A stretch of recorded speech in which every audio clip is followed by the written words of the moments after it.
Bonjour à tout le monde, WWDC de Apple vient de terminer. Pour les développeurs, c'est le matin de Noël. Pour les consommateurs, c'est un aperçu des nouvelles fonctionnalités qui s'en viennent pour leur iPhone, iPad et Mac cet automne. Dans cette vidéo, on va pas résumer point par point tout ce qui a été annoncé. Il y a plusieurs vidéos déjà disponibles qui font un excellent travail. On va plutôt jeter un coup d'œil aux nouvelles fonctionnalités qui, en tant qu'ex-formateur Apple, a particulièrement piqué mon intérêt. C'est parti! On commence avec iOS, donc pour les iPhones, la possibilité maintenant d'avoir des widgets directement sur notre écran d'accueil et de personnaliser la dite écran. Ça fait du bien d'apporter un petit niveau de personnalisation. iMessage, enfin la possibilité de modifier, éditer un message une fois qu'il a été envoyé. Fini les malaises, fini les petites étoiles avec « c'est pas ça que je voulais dire ». Et pour aller encore plus loin, on est également enfin capable d'annuler l'envoi d'un message texte. Donc si jamais on a laissé l'émotion parler et qu'on regrette, on est capable de rappeler le message. C'est pas que ça m'est arrivé, là. Autre fonctionnalité dans iMessage, maintenant c'est possible de marquer un message comme non lu, alors on est en mesure d'y revenir plus tard. Au niveau des photos, Apple a annoncé la bibliothèque de photos iCloud partagée. C'est la possibilité pour une même famille de regrouper toutes les photos dans une bibliothèque. Mon épouse et moi, on a chacun nos iPhones, on prend chacun nos photos et souvent, s'assurer qu'on a toutes les photos dans un même endroit, ça nécessite un ordinateur.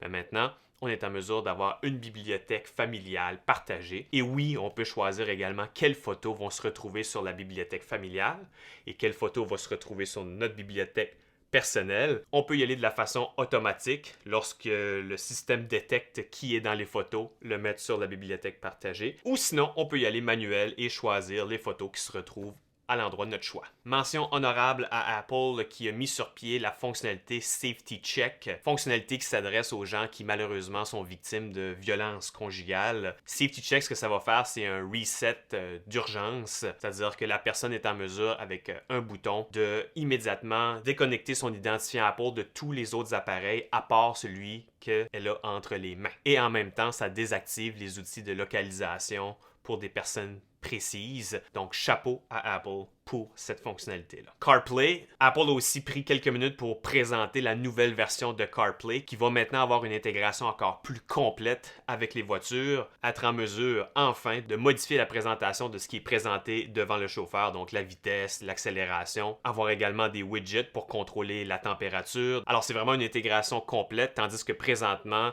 CarPlay, c'est principalement utilisé pour le divertissement, donc la musique, podcast, etc. Malheureusement, ça ne sera pas disponible avant l'année prochaine et aucune confirmation si les voitures actuellement sur les routes vont supporter la nouvelle version de CarPlay. C'est à suivre. Au niveau de la Apple Watch, on a annoncé WatchOS 9, la 9e version du logiciel pour la Apple Watch. Première nouveauté, les notifications qui peuvent glisser à partir du haut de l'écran ne prennent plus la totalité de l'écran, donc très agréable lorsqu'on est en train d'interagir avec la montre et qu'on reçoit des textos. Des nouveaux métriques aussi pour la course, étant moi-même un très grand courseur. Ça se dit-tu, ça? En premier lieu, pendant qu'on court, maintenant, on va être en mesure de voir notre rythme cardiaque se situe où dans la zone. Est-ce qu'on brûle des calories? Est-ce que c'est pour le cardio? Donc, j'apprécie beaucoup. Lorsque je recommence à courir, souvent c'est au printemps, lorsqu'il commence à faire beau, j'utilise une application qui s'appelle Couch to 5K, qui se traduit par du divan aux 5 km. Et cette application-là, ce qu'elle permet de faire, c'est des intervalles. Donc, marche-course. Maintenant, la Apple Watch va être en mesure de le faire sans nécessiter une autre application. Et si vous courez régulièrement le même trajet, on est en mesure maintenant de compétitionner contre notre meilleur temps ou notre dernier temps pour voir notre amélioration. Ça aussi, j'aime bien. Autre nouveauté, Sleep Stages. Dans l'univers Apple, parfois on va dire qu'une application a été Sherlocked. Sherlock, ça veut dire que l'application a été pendant plusieurs mois, années disponible sur les appareils Apple et Apple s'est inspiré de cette application-là pour l'intégrer dans leur propre application. Ça veut dire que malheureusement, cette application-là vient d'être remplacée. Sleep Stages remplace AutoSleep. On est en mesure de voir notre rythme de sommeil. Est-ce qu'on a eu un sommeil réparateur? Est-ce qu'on a bougé beaucoup? Donc tout ça va être intégré directement. Faut juste pas oublier de charger la montre avant de faire dodo. Dernière nouveauté pour la montre qui a piqué mon intérêt, c'est la médication. Donc pour faire un suivi des médicaments et même être en mesure de voir s'il y a certains médicaments qui se mélangent pas bien et si c'est une mauvaise idée de prendre de l'alcool. Belle façon de se rappeler de prendre des médicaments et de rester en sécurité. Pour le Mac, on a annoncé un nouveau MacBook Pro et un nouveau MacBook Air dans des nouvelles couleurs, tous les deux alimentés par la nouvelle puce M2. Je continue de croire que le MacBook Air est de loin le meilleur ordinateur portable que monsieur, madame, tout le monde peut se procurer. Et là, Apple vient de le rendre encore meilleur avec la puce M2 qui est légèrement plus rapide que la génération précédente.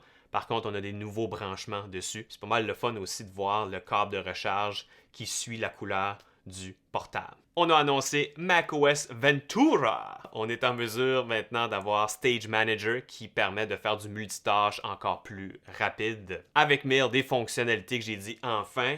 Numéro 1, annuler l'envoi. On a quelques secondes lorsqu'on envoie un courriel pour on dit « Oh, j'ai oublié de mettre la pièce jointe ou j'ai oublié quelque chose. » On peut faire annuler. On peut également envoyer plus tard. Le courriel est prêt, mais je veux l'envoyer un petit peu plus tard. Et comme les messages textes mentionnés plus tôt, on est aussi en mesure de demander au système « Rappelle-moi de ce courriel-là. » Là, j'ai plus d'excuses si je réponds pas à un courriel.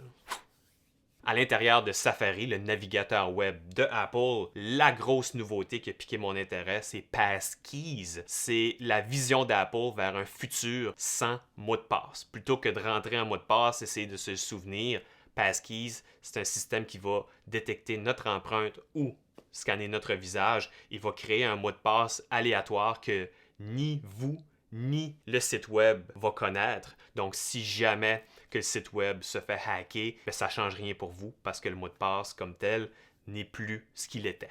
Oh, enfin, un futur sans mot de passe, là. Ça me parle. Dernière nouveauté qui a piqué mon intérêt, Continuity Camera. Ça se résume à utiliser sa caméra de iPhone comme webcam. Apple a même annoncé un petit bidule aimanté MagSafe qu'on peut mettre sur le dessus de notre écran. C'est reconnu, la qualité de l'image des caméras d'iPhone est amplement supérieure à celle des petites webcams camouflées dans des écrans. Malheureusement, l'adaptateur est créé par Belkin, donc c'est pas un adaptateur officiel de Apple. Mais déjà, on voit la force de l'écosystème d'Apple. On approche notre iPhone de l'écran. L'iPhone va s'allumer toute seule, se mettre dans le bon mode. Et la fonctionnalité Desk View qui permet de voir d'un plan de vue d'oiseau. Ça va m'être très utile pour mes prochaines vidéos. Donc vraiment, vraiment content. Et pour terminer, iPad OS.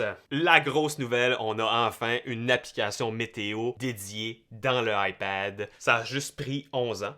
Peut-être que la calculatrice sera la grosse application l'année prochaine. Apple nous a donné un aperçu d'une application qui s'appelle Freeform, qui est vraiment un tableau blanc géant pour collaborer, pour faire du brainstorming. On peut être en train de faire une conversation FaceTime, prendre notre Apple Pencil, dessiner ou utiliser notre clavier. Pour moi, ça va m'être très utile pour mon brainstorming de mes idées vidéo. Et tout comme macOS Ventura, le iPad aura maintenant Stage Manager, donc pour optimiser le multitâche, passer d'une application à l'autre. Et si vous avez le luxe, contrairement à moi, d'avoir un iPad récent avec la puce M1, donc depuis 2021. Vous pouvez maintenant brancher votre iPad sur un écran externe et profiter de la totalité de l'espace de l'écran. Plus de barres noires sur le côté et on peut avoir plusieurs applications qui roulent en même temps. Ça remplace de plus en plus un portable, mais on n'est pas encore rendu là d'après moi. Toutes les nouveautés du iPad ainsi que celles qu'on vient de voir seront disponibles cet automne. Pour rester dans la thématique Apple, je vous invite à acheter un coup d'œil à cette vidéo où je compare l'écran Studio Display au Pro Display XDR. Merci de m'avoir fait confiance avec votre temps. À bientôt!